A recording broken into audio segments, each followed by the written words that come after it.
Alright, hello everybody. Welcome to Hungaroring. This is the coaching session for next week's race. So, just to give an overview of what I'll be covering, I'm going to start with a track walk in dry conditions. I'll point out things like brake markers, racing line, etc. Then we'll switch over to wet conditions, do a track walk from there as well. And I'll be pointing out like key differences in approach between a dry session and a wet session. Like for example, things you should avoid, car placement, stuff like that. And then lastly, I'll also be talking about key passing opportunities around this track. Areas where you can set up your opponent for a good pass, and areas where you just need to be patient. So just a general tip for this track, the track limits here are the red and white curbs. So as long as two of your tires are still just touching the curb, it is a valid lap, which means you can use quite a bit of runoff around here. So here's the start of a hot lap. So we're on the front stretch right now.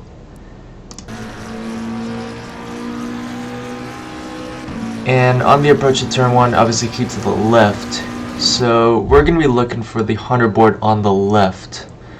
In the McLaren, I tend to brake just a hair before it, but your mileage will vary depending on the car, but generally speaking, the 100 board is where you're looking at. So you're going to brake, trail brake in, because you want to get the car rotated around this hairpin. And you could touch the red and white curbs on the apex. However, the white stuff I would try to avoid. That's a little bit raised, so for me it tends to upset the car and you don't get as good of a drive on the exit. So keep it tight. And on the exit you can take quite a bit of the runoff on the outside. Yeah, just in general you should run as wide as possible without invalidating, just to maximize your exit speed. And again, as long as two of your tires are still on the red and white curb, your lap is valid. Alright, now we're moving into turn 2. And we're going to be looking for the start of the curbs on the right hand side, just ahead of us here. So the braking point for turn 2 is just a hair after it. I tend to brake maybe a half a car length after the start of the curbs. So you can see like it's right about here, or more like a car length. So turn 2 is an off-camber corner, which means your car's probably going to understeer more than usual. So just keep that in mind. You might have to adjust your braking, get it slowed down a touch more.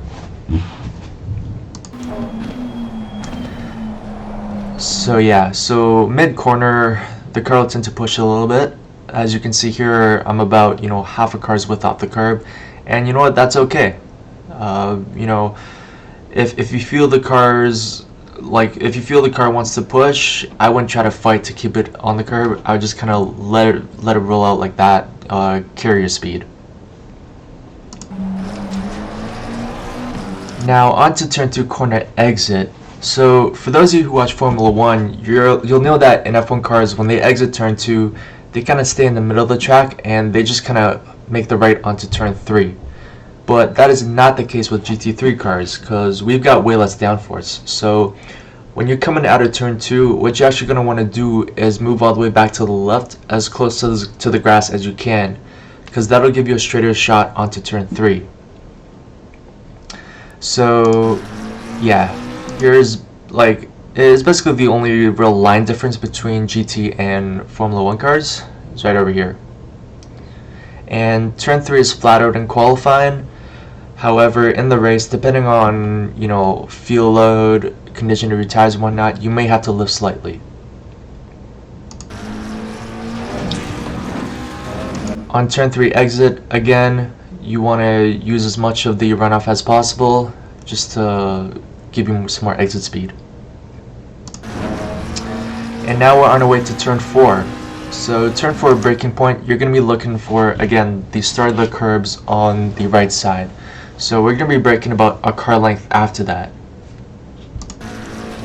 And as you can see, I've put my right side tires right on the curb, like just about touching the grass, because this allows me to really open up the corner so I could kind of maximize the entry speed. And as we're turning in, I'm going to be taking all the curb on the left. And on exit, you just gotta watch out for track limits here. This is where a lot of people invalidate.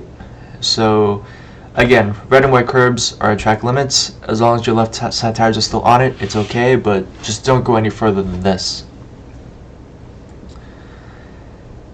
So the next section over here, you're gonna wanna cut back to kind of middle of the track, and the braking point is right around where the red pavement is. So you'll see, if I back it up a little bit, you'll see that actually start turning in just a hair before I hit the brakes. So this is to help get the weight shifted over before I brake, so that the car can rotate around this right hand section over here. So keep the car as close to the curb as possible, and on exit, again, use all the runoff.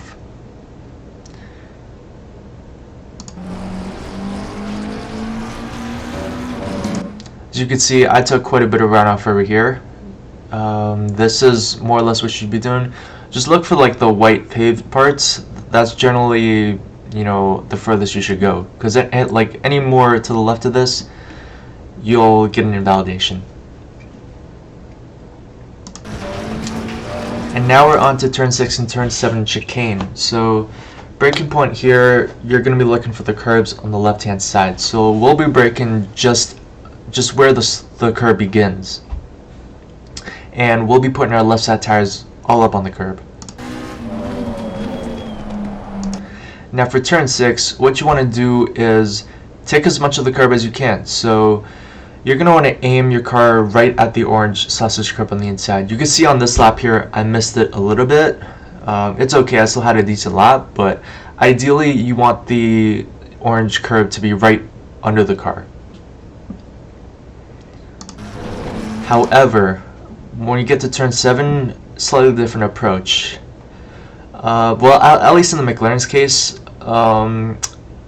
for turn 7, you generally want to hit the orange curb with your left side tires, but nothing more than that. If you try to go over the orange curb completely, you're going to bottom out, and you might get loose and spin around. So yeah, try to hit it with your left side tires, no more than that.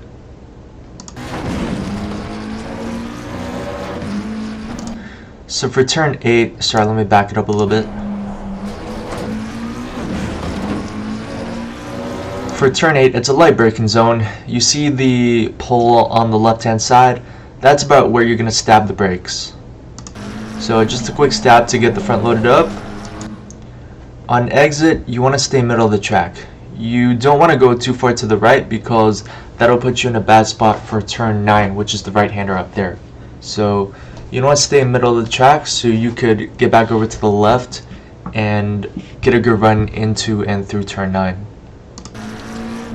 Again, right here, another quick stab of the brakes. Just a very light touch, again, to get the front end loaded up.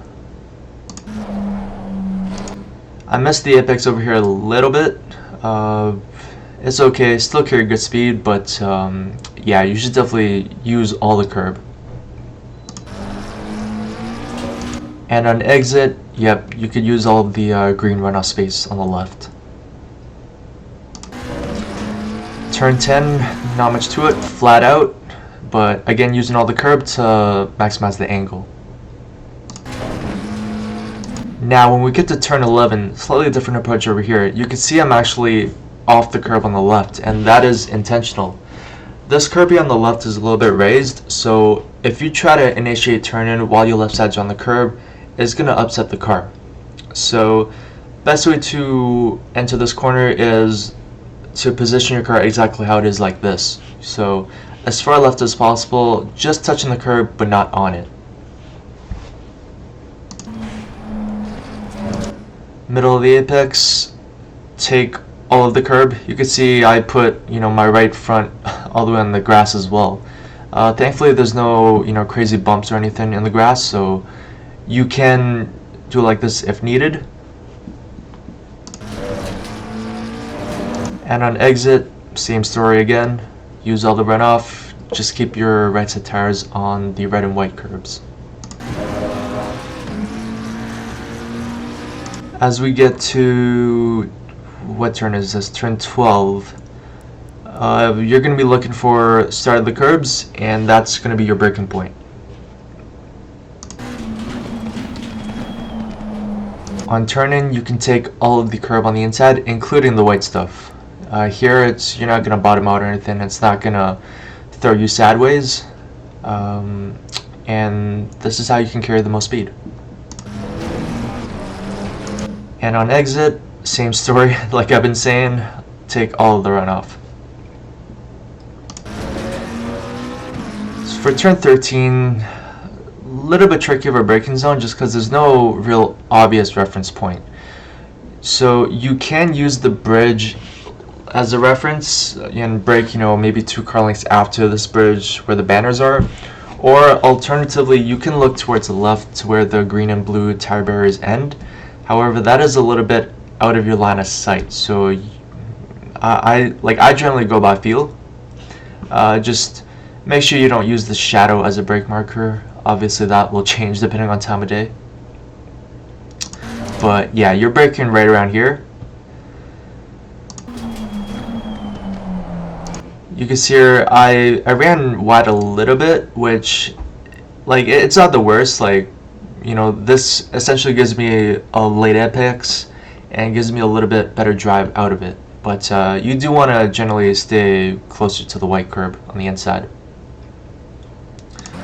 On exit over here, lean on the TC, let the traction control do the work. And final corner, you want to brake kind of right where this line is. Not a hard brake, I am applying full brakes, but just for a little bit. You can see mid-corner, I kind of tracked it wide a little bit. I generally like to diamond this corner, just to give me a straighter run off the exit onto the front stretch. So ease back into the throttle, making sure the back end doesn't come around. And car positioning on exit, like I've been saying for the rest of the track, use all the available runoff to maximize your speed.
Okay, and that is a hot lap of Hungaroring in the drive.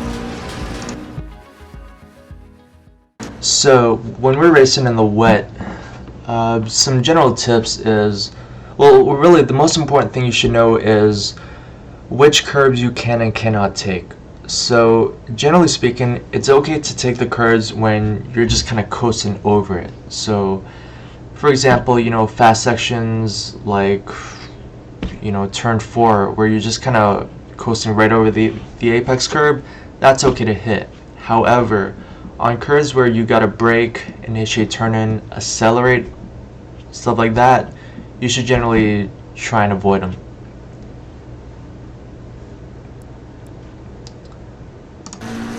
So, on the approach to turn 1 in the wet, remember your braking points in the dry.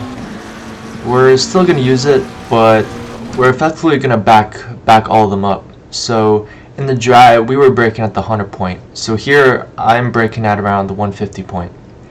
There's no real solid, like, wet brake marker, just because, you know, wet conditions vary so much. So definitely use your dry brake markers and just back it up until you feel comfortable. So again, here I'm braking around 150. Again, still trail braking. You can see I still touch the curb on the inside. That's okay. It's a slow speed section and doesn't really upset the car that much, so it's okay. However, on exit, you can see I avoided the left side entirely, because in the wet, if you try to go there, your back tires are going to spin and it's going to hurt your drive on the exit. So instead, you should stay on the pavement. You know, it's a little bit tighter of a line, but you can accelerate better. On the approach into turn 2, we were braking just past the start of the curbs over here, but you can see here I started applying the brakes, you know, about car length or two before the curbs. Again, trailer brake it in, kind of diamond it a little bit, and cut back to the left. Turn 3 in the wet over here requires some lift. And over here you can see I did use the curb on the left, but that's because my car was pretty much straight. So in cases like this, it's okay to take it, but you just gotta be careful with it. Like, no sudden jerks of the steering wheel, no sudden movements or anything. You just gotta kind of rat it out. Now, on the approach to turn 4, this one you definitely gotta keep in mind, because remember in the dry, we were placing our right side tires right on the curb on entry. However, in the wet, we're avoiding that entirely.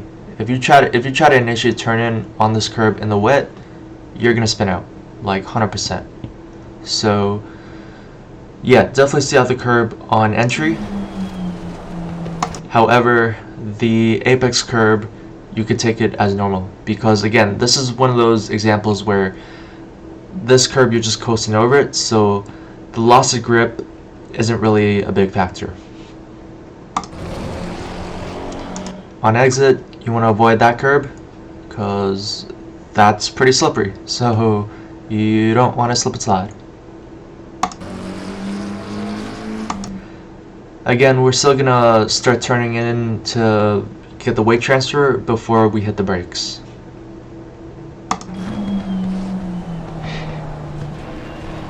Keep it tight on the curb. And on exit, you can see once again, I stay completely off the runoff on the left and the red and white curbs.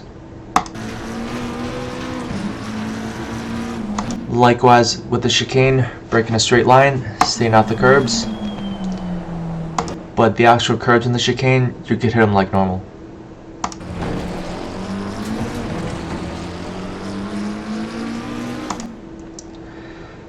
So in this section, you can see my brake marker is just a tad bit earlier than in the dry, and that's because this is a relatively lower speed section, so you don't necessarily have to back up your braking point as much. Again, stay middle of the track so you could get a good cut back onto turn 9.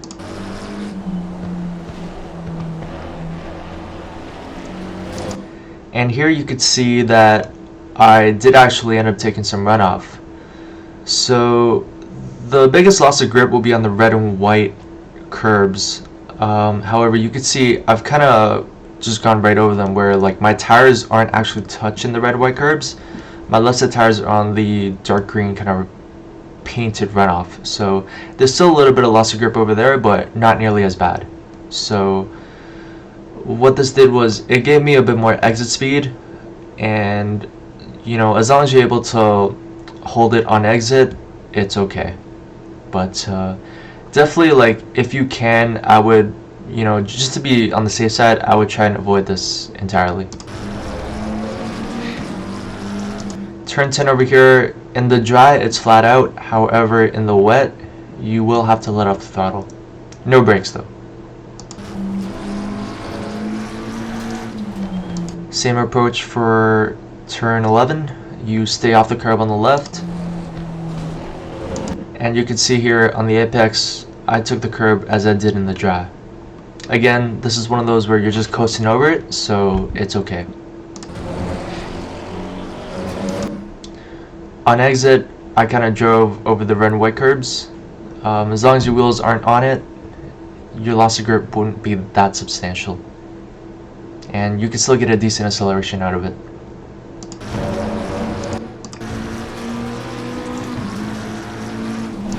So again, keep backing up your braking points. You just really have to adjust to the track conditions. But yeah, brake in a straight line. Take the apex curb. Or if you're on exit, yeah, definitely avoid the runoff if you can.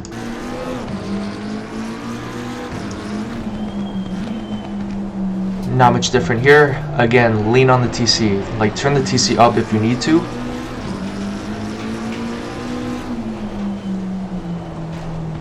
And over here, dampen it a little bit to try and get a better run off the exit. And staying off the curb on the left.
There we have it, a hot lap in the wet.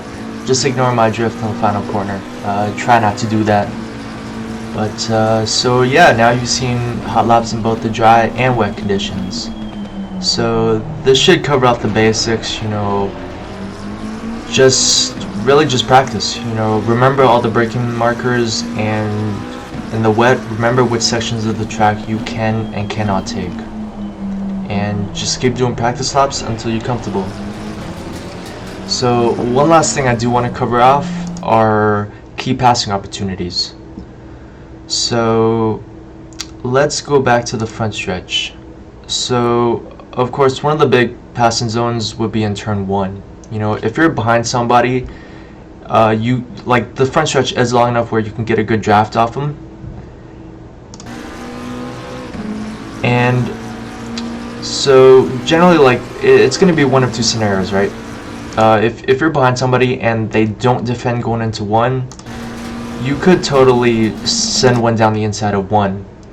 Now, they might try and get the switch back on you, so, on turn 1 exit, they'll be back on your right side instead. But as long as you're able to hold it on the left side and go side by side down into turn 2, you'll now have the advantage because that's a left-hander. Now, the second scenario is if you're coming up behind someone going into 1 and they go to the right to take a defensive line, you could also try and hold it around the outside.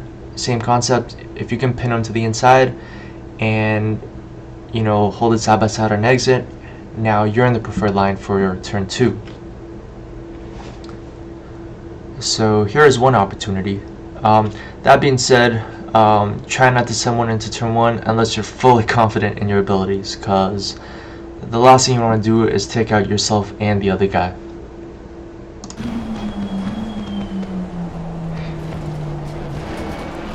So the next passing opportunity is in turn 2.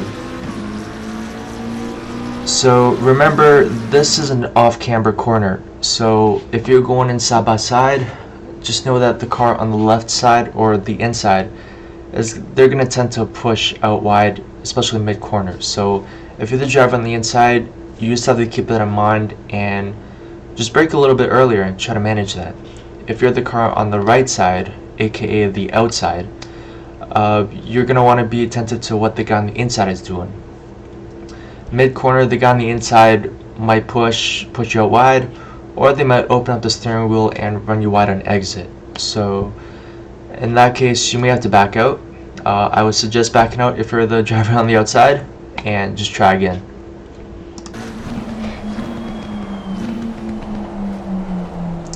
So yeah, like mid-corner here is where a lot of people tend to push out.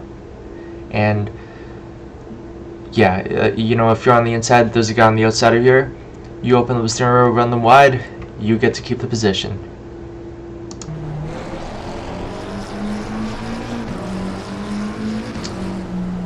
Now through here and like from here through to sector 3, there's really not many passing opportunities. Like the approach from here into turn 4, like on the opening lap with everybody bunched up, there may be a little bit of side-by-side action. So if you're driving into turn 4 and there's a car to your left and they're sufficiently alongside you, it's best to just back off, because turn 4, you're not going to fit 2 cars through it side by side. The guy on the right is definitely going to end up going past track limits, so it's best that you sort it out and be single file by the time you hit turn 4 apex.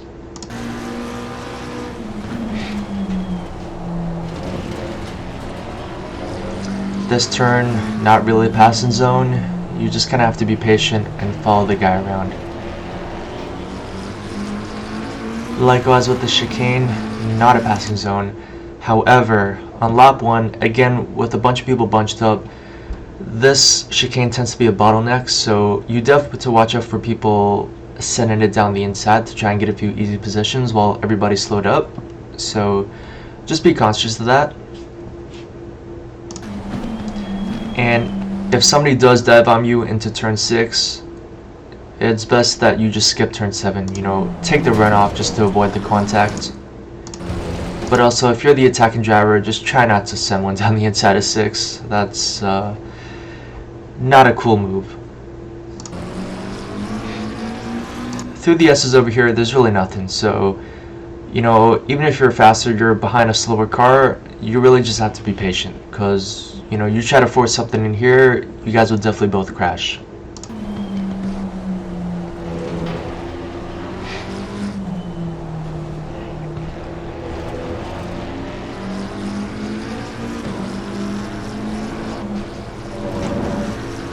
Now on exit turn 11, if the guy in front of you makes a big mistake on exit, you could possibly get a run on him and make a move down here into turn 12. However, the straight really isn't long enough to do anything, so in most cases you will still have to be patient.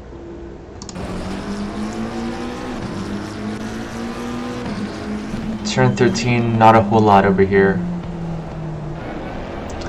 But the final corner, turn 14, this is really where you could make something happen. Like if there's somebody slower than you, who's immediately in front of you, you can use turn 14 to kind of set yourself up for a pass in turn 1 the following lap. So just pretend there's a car in front of you. What you could do is take a wider line into this final corner and just kind of do a late apex. If you do a late apex, you can kind of get a better run on exit, and assuming you execute perfectly, you should be able to get a slightly better jump out of the corner. You know, get on the, use the draft of the guy in front of you and try to get the run down the front stretch into turn 1.